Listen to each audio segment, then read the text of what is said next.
Hello friends, તમારું સ્વાગત છે અમારી ચેનલ સિમ્પલ ગુજરાતી રસોઈમાં।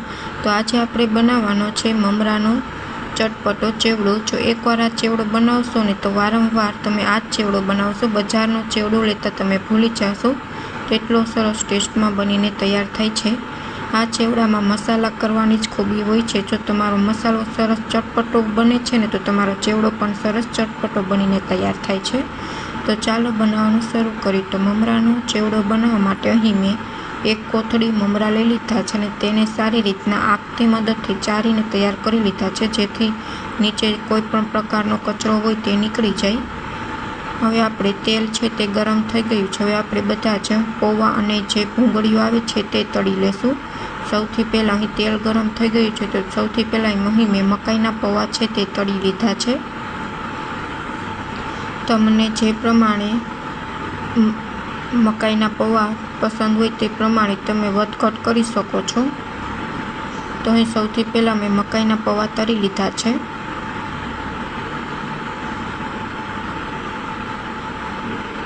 હવે મકાઈના પૌવા તળ્યા બાદ આપણે જે કલરની ભૂંગળી આવે છે, જે મકાઈની હોય છે તે તળી લેશું। તો અહીં બધા જ મકાઈના પૌવા તળી લીધા છે। હવે આપણે ભૂંગળી તળી લેશું।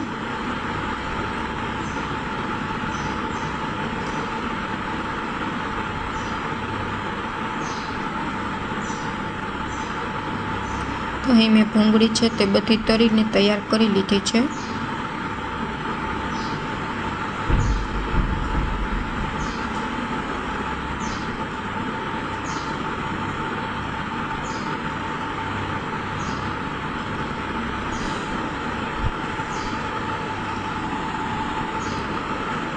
અહીં બધી જ ભૂંગળી તૈયાર થઈ ગઈ છે। હવે અહીં બટેકાની કતરી છે તે લઈ લીધી છે, આપણે તે તળીને તૈયાર કરી લેશું।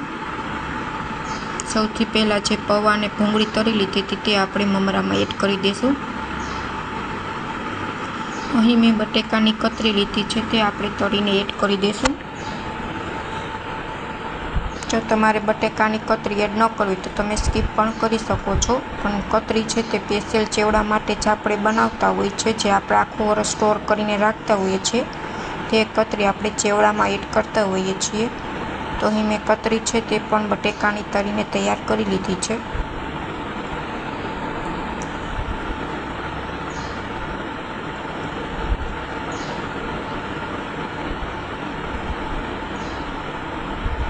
હવે આપણે સિંગદાણા તળીને અહીં મેં ચોખાના પૌવા લીધા છે તે તળીને તૈયાર કરી લેશું।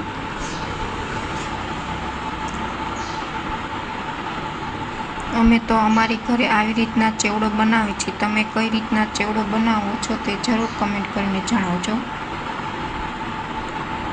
હવે આપણા ચોખાના પૌવા પણ તળાઈ ગયા છે। હવે આપણે એક બાઉલ સિંગદાણા છે તેને તેલમાં તળી લેશું। સિંગદાણા સેજ બ્રાઉન થાય ત્યાર પછી તેને આપણે તેલમાંથી બહાર કાઢી લેશું।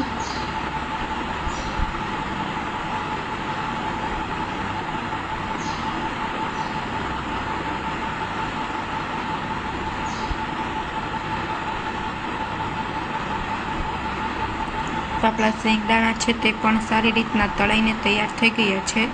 હવે બધી જ વસ્તુ આપણે ચેવડામાં એડ કરી દઈશું। તમારે અહીં સેવ એડ કરવી હોય તો તમે સેવ પણ એડ કરી શકો છો, પણ અત્યારે હું સેવ એડ નથી કરતી, ખાલી આટલા જ વસ્તુથી ચેવડો બનાવીને તૈયાર કરી રહી છું। હવે આ બધી જ વસ્તુ આપણે ચેવડામાં સારી રીતના મમરા હારે મિક્સ કરી લેશું। તો અહીં સારી રીતના અમે બધી જ વસ્તુ મમરા સાથે મિક્સ કરીને તૈયાર કરી લીધી છે। હવે આપણે બધા મસાલા એડ કરી દઈશું, જેથી આપણો ચેવડો છે તે સરસ ચટપટો બનીને તૈયાર થાય। તો સૌથી પહેલાં અહીં મેં ચેવડો બનાવવા માટે જે સ્પેશિયલ બજારમાં મસાલો આવે છે તે એડ કરી દીધો છે, જે નોર્મલી બજારમાં ચડતો જ મળે છે તે તમે એડ કરી શકો છો, જેથી ચેવડો છે તે સરસ ચટપટો બને છે। અહીં 2 ચમચી ખાંડ છે તે દળીને એડ કરી દીધી છે। 1 ચમચી જેટલું મીઠું એડ કરી દઈશું। મસાલામાં આપણે મીઠું હોય જ છે એટલે આપણે સેજ ઓછું મીઠું એડ કરશું। અહીં 2 ચમચી તેલ રાખી દીધું હતું ગરમ થવા માટે, અને તેલ ગરમ થઈ ગયું છે. હવે તેમાં 2 મોટી ચમચી આપણે હળદર અને 4 થી 5 કળી જેટલો આપણે મીઠો લીમડો એડ કરી દઈશું, અને 2 મોટી ચમચી જેટલું લાલ મરચું પાવડર એડ કરી દીધું છે. તો આપણા બધા જ ચટપટા મસાલા તૈયાર છે. હવે આપણે ચેવડામાં એડ કરી દઈશું. જો તમને અમારી રેસીપી ગમે તો ચેનલને લાઇક કરજો, શેર કરજો અને સબસ્ક્રાઈબ કરજો, અને કમેન્ટમાં જરૂર કમેન્ટ કરીને જણાવજો કે તમને અમારી રેસીપી કેવી લાગી. તો હવે સારી રીતના આપણે બધો જ મસાલો છે તે ચેવડામાં મિક્સ કરી દઈશું.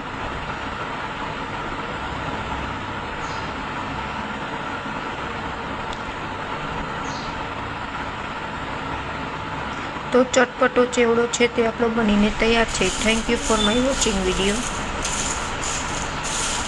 કેટલું પરસું નાખ્યું તો